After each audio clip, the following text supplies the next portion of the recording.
If you haven't heard, the big news out over the last couple of days regarding Season 2 of Warzone 2, DMZ and Modern Warfare 2 is that DMZ is getting a wipe or a refresh, in Call of Duty's exact words. To myself and many other players, this was somewhat of a surprise and we wanted some more answers and clarification on this. Like, do we keep our insured slot, and was all the progress we've made so far just pointless? Thankfully, a couple of Warzone news tweeters, namely Charlie Intel and Modern Warzone, with insider contacts, clarified a couple of things. They confirmed that indeed we do lose our extra insured slots and all mission progress is reset, basically because there'll be new, completely different missions. That might not be the best news to some of you, but that's not to say that all the progress you've made so far on DMZ has been for nothing. All the rewards you've got, you of course still keep. It's just there'll be more rewards next season and in a whole bunch of new ways. So that means if you haven't got the amazing free skins on offer through DMZ yet,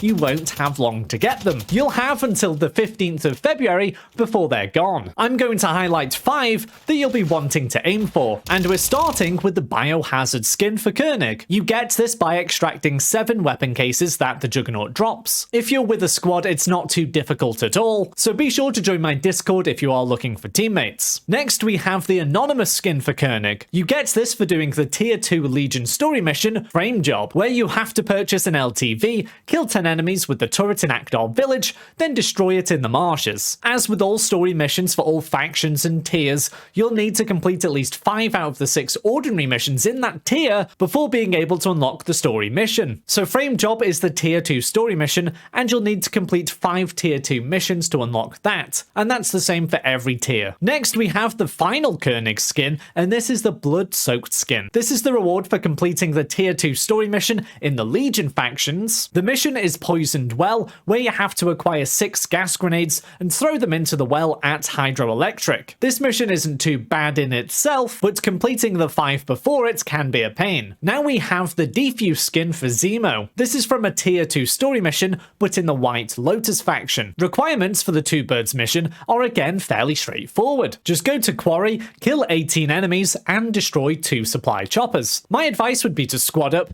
and try and initiate choppers to spawn in by doing contracts there or by capturing a SAM site. For the 4th skin, we need to complete another Tier 2 story mission, but this time on the Black Mouse faction. This is the Espionage mission, and for completing it, we get the Triage skin, which, to be honest, is better than most skins that have been in the store of late. The requirements are to go into the Satik Poppy Farmer House, which you'll need a key for, and essentially deliver it elsewhere on the map before planting it back where you found it in the farmer house. Pretty easy, but the most annoying bit is just getting the key. Lastly, we have the Relentless skin for Rose to get. This is a Tier 4 mission in Black Mouse and requires another key, this time for the underground at Albagra Fortress. Completing this mission is a bit of a slog because it is Tier 4 of Black Mouse, so you do have to do a hell of a lot before you even get there. But once you do, you'll have to travel to the sewer under Albagra Fortress, reroute 7 security devices in under 4 minutes to unlock the system architecture's container. Basically, once you've done that, you want to loot it and extract the architecture documentation. So a squad is pretty much a must-have for this one. I think all of these skins are great, so tell me in the comments which skins you'll be getting before it's too late, or let us know if you have them already and what you think of the DMZ reset. Now, why not check out this video on the best tips and tricks in DMZ, or head over here and make sure you've got your settings finely tuned.